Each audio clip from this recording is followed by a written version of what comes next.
nós vamos falar a respeito da presença marcante do Espírito Santo no Novo Testamento e também nos tempos odiernos. Para isso, nós vamos fazer uso da palavra de Deus no livro de Atos dos Apóstolos, capítulo de número 2, no verso 16 ao verso 18. Você já abriu a sua Bíblia? Diz assim a palavra de Deus: mas isto é o que foi dito pelo profeta Joel. E nos últimos dias acontecerá, diz Deus, que o meu espírito derramarei sobre toda a carne, e os vossos filhos e as vossas filhas profetizarão, e os vossos jovens terão visões, e os vossos velhos sonharão sonhos. Esse texto de Atos dos Apóstolos, capítulo 2, versos 16 e 18, né? E o verso 18 que eu não li ainda, que eu esqueci, vou ler agora. E também do meu espírito derramarei sobre os meus servos e as minhas servas naqueles dias e profetizarão. Então, esse texto de 2, 16 a 18, o apóstolo Pedro ele faz esse princípio de discurso. Por quê? Porque no momento, né, do derramamento do Espírito Santo, aconteceu um evento ali na igreja em Jerusalém que chocou as pessoas que estavam ao redor. Chega no verso 13, por exemplo, alguém diz assim: e outros zombando diziam, estão cheios de mosto, ou seja, estão embriagados, né? Então houve ali um evento diferente e era necessário que se explicasse qual era esse evento, e esse evento foi justamente o derramamento do Espírito Santo por sobre a igreja.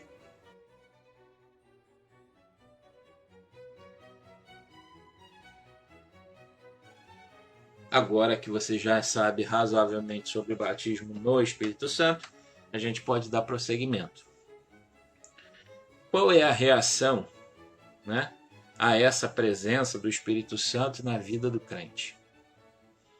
Bom, o Espírito Santo, como a gente já falou, ele é o agente divino da salvação, né? E ele também é o agente divino que batiza ou implanta os crentes no corpo de Cristo, que é a sua igreja, 1 Coríntios 12, 13. E faz, né, permanecer nela, e permanece nela, 1 Coríntios 3, 16. Edificando também a igreja, Efésios 2, 22. E nela inspirando a adoração a Deus, né? Todas essas relações estão na igreja. Volto a falar, o Espírito Santo é o agente divino que batiza ou implanta os crentes no corpo único de Cristo, é a igreja invisível, né? Que é a igreja, e que permanece nela, né? O Espírito permanece na igreja, edificando quem? A igreja, Efésios 2, 22. E nela inspirando na igreja a adoração a Deus, Filipenses 3, 3. Dirigindo a missão da igreja, 13, de 2 a 4, né? Aí já é Atos Apóstolos. Escolhendo seus obreiros, Atos Apóstolos 20, 28. E concedendo-lhe dons, 1 Coríntios 12, 4, 11. Escolhendo seus pregadores, Atos Apóstolos 2, 4, 1 Coríntios também 2, 4. Resguardando o evangelho contra os erros. Aqui é bom a gente dar uma parada e explicar um pouco a respeito dessa questão, que eu já falei um pouco en passant anteriormente, mas aqui a gente pode aumentar um pouco essa palavra. Resguardar o evangelho contra os erros. E aí você vai dizer o seguinte: pregadores que fazem suas pregações e que muitas vezes eles se contradizem uns em relação aos outros. É preciso entender uma coisa, tá? É o que eu falei anteriormente, eu falei de forma en passant. O Espírito é que dota a verdadeira interpretação das Escrituras. Tá certo? O que tem acontecido no nosso tempo é que muitas pessoas estão buscando mestres para si para embasar uma vida de concupiscência, de pecado, né? Para fazer aberturas legalistas na igreja. Por quê? Porque discordam de determinados pontos, né? E aí eu não estou botando culpa, tá certo? Em ninguém. Eu estou dizendo o seguinte: quem capacita a interpretação das Escrituras é o Espírito de Deus. Se é o Espírito de Deus que capacita, tá certo? Não há como ter erro. Ele então resguarda o Evangelho contra os erros. Resguarda o Evangelho, não resguarda os pregadores, tá? O pregador, ele precisa buscar o Espírito Santo, assim como os membros das igrejas precisam buscar, tá certo? O Espírito Santo e, tá certo? O conhecimento da palavra de Deus, ele tem que ser permeado pela igreja. Não é só o pastor, o líder, seja lá quem for, que tem obrigação de conhecer a Bíblia, mas todos os membros da igreja. Não importa se tenha ou não tenha função eclesiástica. Não importa se ele tem cargo ou não tem cargo, se é só um membro do banco, se não é. Todos têm que conhecer a palavra de Deus. E aí é aquela história, né, que tem um político brasileiro que está repetindo esse verso todos os dias. E conhecereis a verdade, e a verdade vos libertará. É verdade. Se a gente conhece a palavra de Deus, se a gente conhece a Cristo, a gente vai estar liberto. Se a gente não conhece a palavra de Deus, se a gente não conhece a Cristo, a gente vai estar liberto de quê? Nem das falsas pregações. Tá? Então, é o Espírito Santo que resguarda o Evangelho, a palavra de Deus, dos erros. 2 Timóteo, capítulo 1, verso 14. Efetuando a retidão do Evangelho. João 16, verso 8, 1 Coríntios 3, 16 e 1 Pedro 1, 2.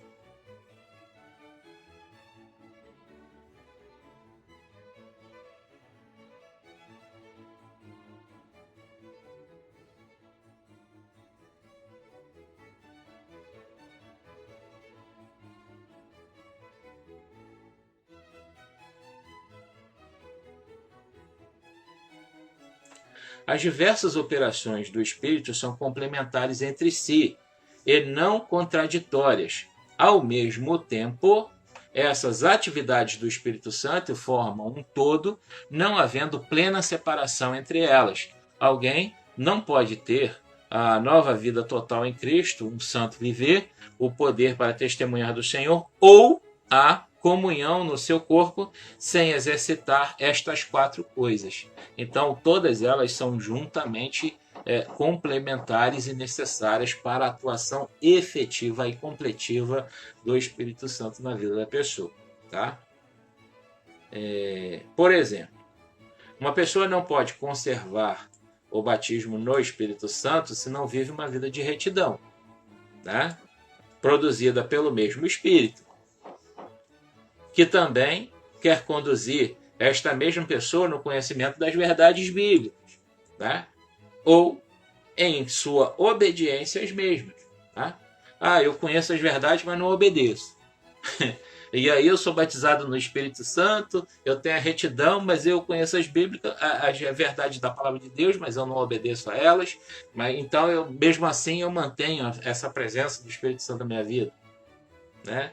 É impraticável. Jesus e o Espírito Santo. Lucas capítulo 11, verso 13 diz assim: Pois se vós, sendo maus, sabeis dar boas dádivas a vossos filhos, quanto mais dará o Pai Celestial o Espírito Santo àqueles que lhe pedirem. Tá? Compreenderam o texto? Quem pedir o Espírito Santo receberá o Espírito Santo dado por Deus.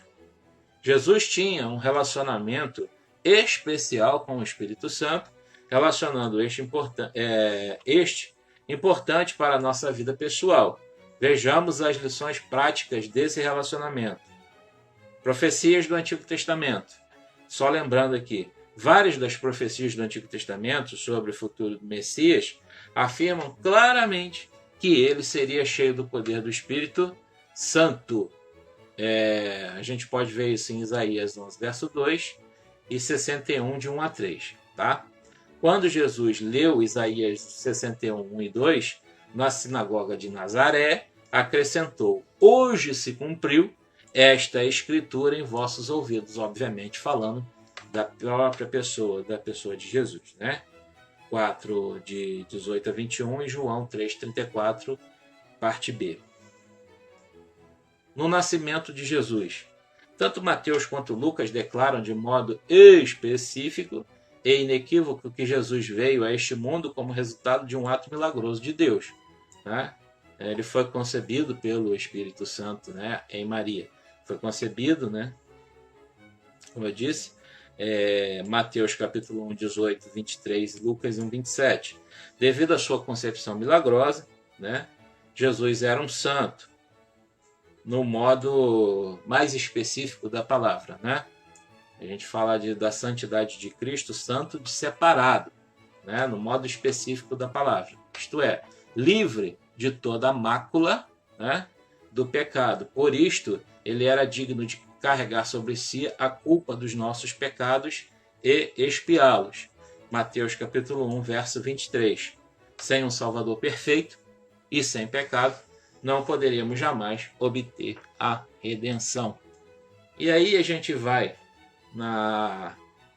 no entendimento desse texto, porque a gente fala, né, tem um texto até que diz, né, que em pecado concebeu a minha mãe, né, eu fui concebido, no caso, em pecado, transliteração desse texto. E aí Jesus, ele não participou, né, ou a geração de Jesus, ela não participou de um ato de união carnal, tá certo?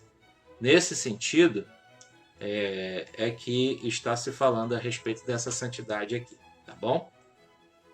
Batismo de Jesus.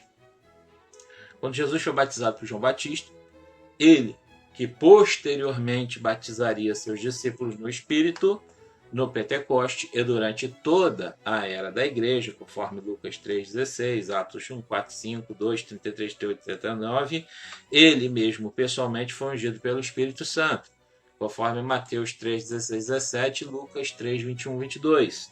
O Espírito veio sobre ele em forma de pomba, dotando-o de grande poder para levar a efeito seu ministério. E aí você poderia fazer a pergunta, mas você não falou que a plenitude do Espírito Santo foi no Pentecoste, depois de Jesus ter morrido, ressuscitado e assunto ao céu? Sim, mas Jesus foi um efeito, obviamente, especial, tá certo? Da ação do Espírito Santo, que foi necessária, porque estava dentro do plano de Deus que tudo isso acontecesse, tá?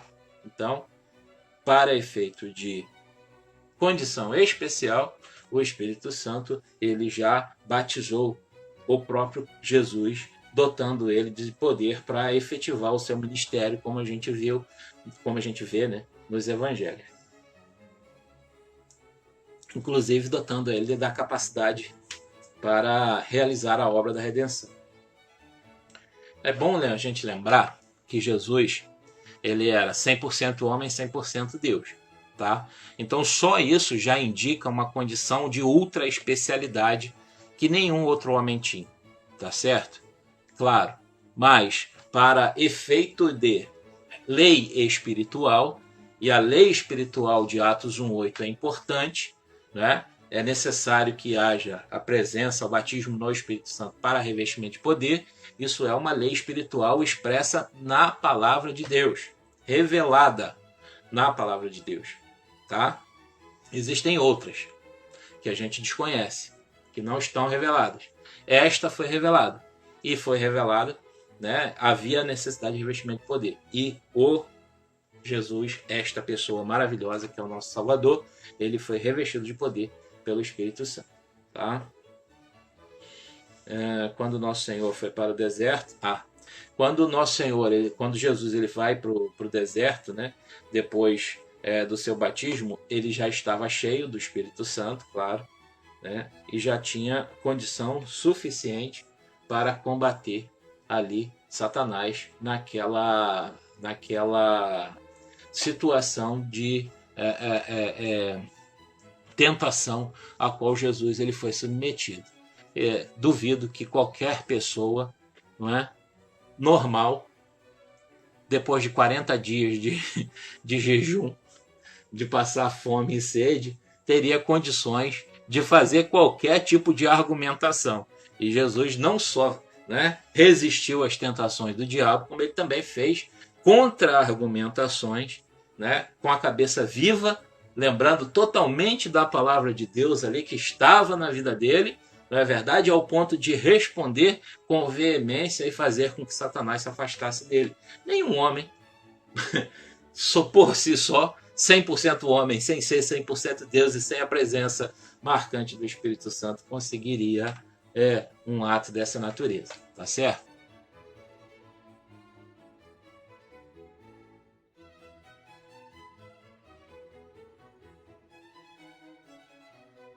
Todos os que experimentaram o sobrenatural renascimento espiritual pelo Espírito Santo devem, como Jesus, experimentar o batismo no Espírito Santo para lhes dar poder na vida e no seu trabalho ministerial. Vê Atos dos Apóstolos, capítulo 1, verso 8.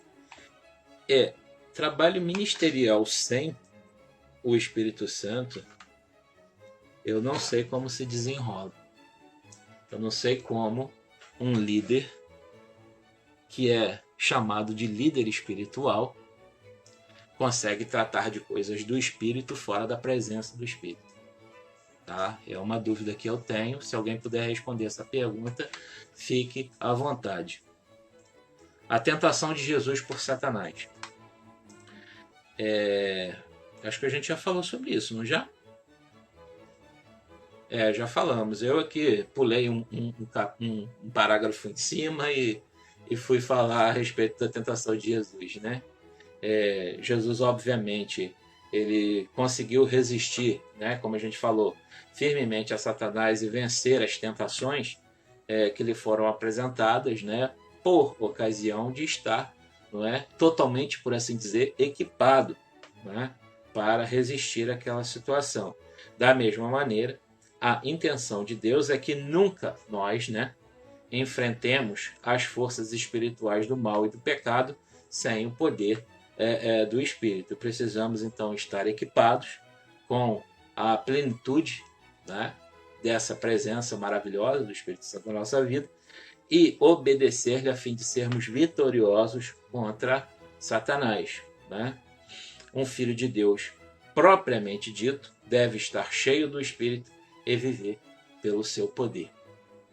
Você poderia dizer para mim o seguinte: mas a pessoa que, independente de batismo no Espírito Santo, ela já consegue resistir ao diabo, o diabo fugir dele. É verdade. É verdade. A palavra de Deus, né, ela não, quando ela fala a respeito dessa situação, ela não obviamente diz que a pessoa precisa ser batizada no Espírito para resistir ao diabo. Mas a resistência ao diabo, né, no sentido de lutar contra as hostes infernais, aí é outra história. Aí é outra questão. Tá? Ministério de Jesus. Quando Jesus fez referência ao cumprimento da profecia de Isaías acerca do poder do Espírito Santo sobre ele, usou também a mesma passagem para sintetizar o conteúdo do seu ministério, a saber, a pregação, cura e libertação. Isaías capítulo 61, versos 1 e 2 e Lucas 4, 16 a 19. O Espírito Santo ele ungiu Jesus e o capacitou para a sua missão, né? A gente já falou sobre isso. Jesus era Deus, João capítulo 1, verso de número 1, mas ele também era homem, 1 Timóteo capítulo 2, verso de número 5. Como ser humano, ele dependia da ajuda e do poder do Espírito Santo para cumprir as suas responsabilidades diante de Deus. Mateus capítulo 12, verso 28, Lucas 4, 1, 14, Romanos 8, 11 e Hebreus 9, 14. Quem duvida dessa situação deve lembrar o seguinte: Jesus ele chorou, né, na situação de Lázaro. Jesus ele chora lágrimas de sangue e ele chega a pedir a Deus, né, que se possível fosse afastasse dele esse cálice. Tá? É óbvio que a porção humana de Jesus estava atuando naquela situação, independente de que fosse isso cumprimento de profecia, como a gente já sabe a respeito disso. Mas a porção humana estava também ali falando nesta situação. E Jesus, ele obviamente, ele precisou, dependeu sim do Espírito Santo, da ajuda do poder do Espírito Santo para cumprir as suas responsabilidades, né? Ele já sabia dessas responsabilidades, veio já sabendo dessas responsabilidades, mas ele precisou da presença do Espírito Santo e do seu poder para cumprir a sua missão. Somente como homem ungido pelo Espírito Santo, né, Jesus ele podia viver, servir, proclamar o Evangelho como fez. Atos dos Apóstolos, capítulo 10, 38. Nisto, ele é um exemplo perfeito de cristão. Tá? Cada crente deve receber a plenitude do Espírito Santo. E aí a gente cita de novo. Atos dos Apóstolos, capítulo 1, verso 8 e 2, 4. Tá? Ele é um exemplo perfeito. A porção humana de Jesus, né, 100% homem, ela dependeu do Espírito Santo para realizar a sua obra, assim como cada um de nós, servos dele, né, precisamos também dessa porção do Espírito Santo para cumprir os nossos devidos ministérios. Aí você vai dizer assim, mas eu não quero ministério não, eu quero ser cristão de plano, né? Como algumas pessoas elas fazem. Meu amado, você se esquivar da obra do Senhor é um problema sério, tá? Eu não estou te criticando porque você quer ficar no banco sentado, mas existe um campo todo para ser colhido, tá? E nós, cada um de nós, fomos chamados para ser representantes desse Cristo no mundo, desse Deus. Nós já somos participantes do reino de Deus quando a gente aceita Jesus como único suficiente Salvador. Né? Promessa de Jesus quanto ao Espírito Santo. João Batista profetizara que Jesus batizaria seus seguidores no Espírito Santo. Mateus 3,11, Marcos 1,8, Lucas 3,16. Profecia esta que o próprio Jesus reiterou. Atos dos Apóstolos 1,5 e 11,16. Em 11,13, né, de Atos, Jesus prometeu que daria o Espírito Santo a todos quanto lhes pedissem. Todos estes versículos acima referem-se à plenitude do Espírito Santo, que Cristo promete conceder àqueles que já são filhos do Pai Celestial. É o que eu estava falando ainda há pouco. Você é filho de Deus, é filho do Pai Celestial, já é parte integrante da Igreja de Cristo, do Reino de Deus. E como é que agora eu vou me esquivar dessa responsabilidade? Né? A promessa foi cumprida, né, inicialmente no Pentecoste, Atos 2,4, e permanece para todos os que são discípulos e que pedem, né, o batismo no Espírito Santo, Atos 1,5, 2,39. Aí é essa questão. Se você não deseja ter um ministério, né, tem gente que não parte para essa questão da busca do batismo no Espírito Santo. Eu não sei como é que funciona isso na vida das pessoas, porque o próprio Espírito ele impulsiona o crente a crescer. O próprio Espírito de Deus ele impulsiona o cristão a se desenvolver ministerialmente. Em qualquer área, não importa. Né? Então eu não sei como funciona para aqueles que não o desejam. Né? Eu não sei como é que funciona. A ressurreição de Jesus. Mediante o poder do Espírito Santo, Jesus ressuscitou dentre os mortos e assim foi vindicado como verdadeiro Messias e Filho de Deus. Em Romanos 1, 3, 4, Lemos que, segundo o Espírito de santificação, isto é, o Espírito Santo, né? Cristo Jesus foi declarado Filho de Deus com poder. E em Romanos capítulo 8, 11, que o Espírito ressuscitou dos mortos a Jesus. Assim como Jesus dependia do Espírito Santo para a sua ressurreição dentre os mortos, assim também os crentes dependem do Espírito Santo para a vida espiritual agora e para a ressurreição corporal no porvir. Romanos capítulo 8, versos 10 a 11. Ascensão de Jesus ao céu. Depois da sua ressurreição, Jesus subiu ao céu e assentou-se à destra do Pai como co-regente. 24:51, Marcos 16:19, Efésios 1, 20 e 22, 4, de 8 a 10 e 1 Pedro 3, 21 e 22. Né? Nessa posição exaltada, ele, da parte do Pai, derramou o Espírito Santo, né? Era aquela promessa que a gente falou lá anteriormente, sobre o povo no Pentecostes. Atos 2:33, João 16, 7 a 14. Jesus ele diz, né, que não deixaria a sua igreja só, né? E por ocasião disso, ele diz que enviaria outro Consolador, e essa questão do Pentecoste é o revestimento de poder. Né? Proclamando assim o seu senhorio como rei, sacerdote e profeta. Esse derramamento do Espírito Santo no Pentecoste e no decurso desta era presente dá testemunho da contínua presença e autoridade do Salvador exaltado. Comunhão íntima entre Jesus e o povo. Como uma das suas missões atuais, o Espírito Santo toma aquilo que é de Cristo e o revela aos crentes. João 16, 14 a 15. Isto quer dizer que os benefícios redentores da salvação em Cristo nos são mediados pelo Espírito Santo, conforme Romanos 8, 14, 16 e Gálatas 4, 6. O mais importante é que Jesus está bem perto de nós, João 14, verso 18. O Espírito nos torna conscientes da presença pessoal de Jesus, do seu amor, da sua bênção, ajuda, perdão, cura e tudo quanto é nosso mediante a fé em Cristo Jesus. Semelhantemente, o Espírito atrai nosso coração para buscar ao Senhor com amor e oração, devoção e adoração, conforme João 4, 23, 24 e 16, 14. Qual a diferença entre o batismo no Espírito Santo e nas águas? O batismo nas águas, ele é uma ordenança bíblica, né?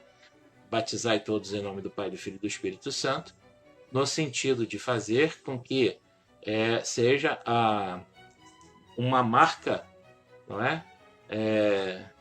Simbólica do novo nascimento.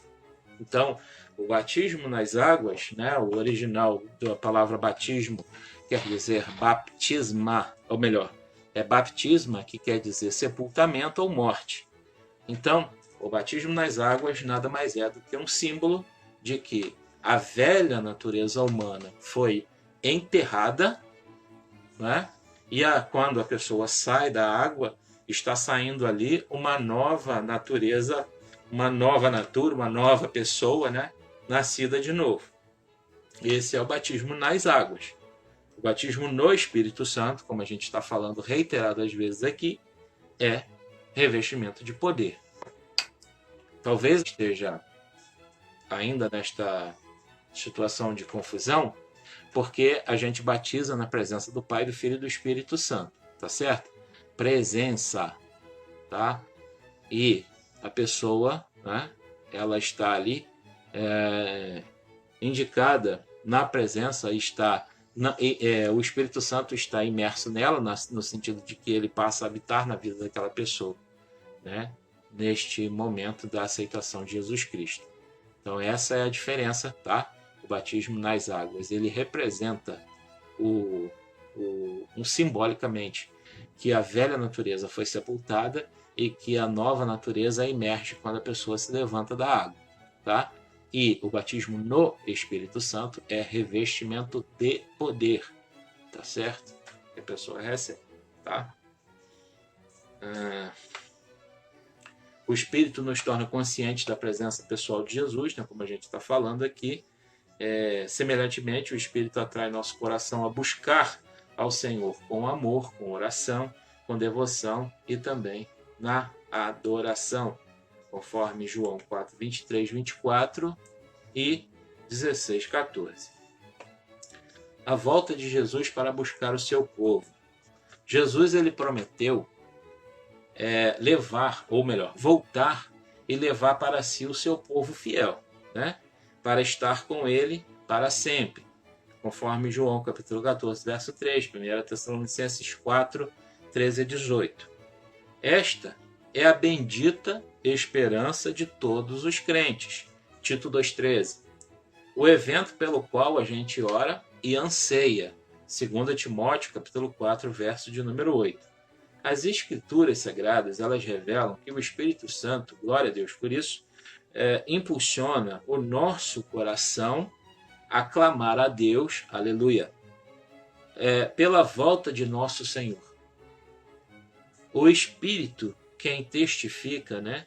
É o Espírito quem testifica que nossa redenção ela permanece incompleta até a volta de Cristo, conforme Romanos capítulo 8, verso de número 23.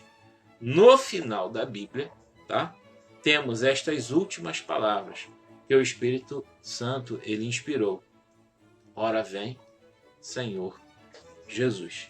Está registrado em Apocalipse capítulo 22, no verso de número 20. Pessoal, sobre o Espírito Santo era o que nós tínhamos para falar, tá? Eu espero que esse estudo ele tenha alcançado a você, né? De forma a lhe produzir conhecimento, tá? De forma a lhe dar condições de compreender, não é? A atuação do Espírito Santo, como ele age no Novo Testamento, como a gente acabou de ver aqui. É simples, mas importante notar que o Espírito Santo ele é fundamental para a nossa vida. Não só na fé salvífica, no sentido de quando nós aceitamos a Jesus como único suficiente Salvador, no sentido de que ele nos convence do pecado, da justiça, do juízo, e como a gente viu aqui, nos ajuda na oração, nos ajuda na adoração, nos ajuda a entender quem é Deus, nos ajuda a entender a palavra de Deus, né? Assim como também é extremamente importante que nós sejamos revestidos de poder para poder lutar contra as hostes infernais que atuam ainda no nosso tempo. Nós somos a Igreja de Cristo. Estamos aguardando a volta de Jesus, como a gente acabou de ver aqui. Até que Jesus volte, a gente sabe que a nossa redenção está incompleta. Nossa redenção só será completa quando nós recebemos um novo corpo, transformado, incorruptível, e viermos a morar com Cristo no céu. Até este momento, a nossa redenção permanece incompleta, né?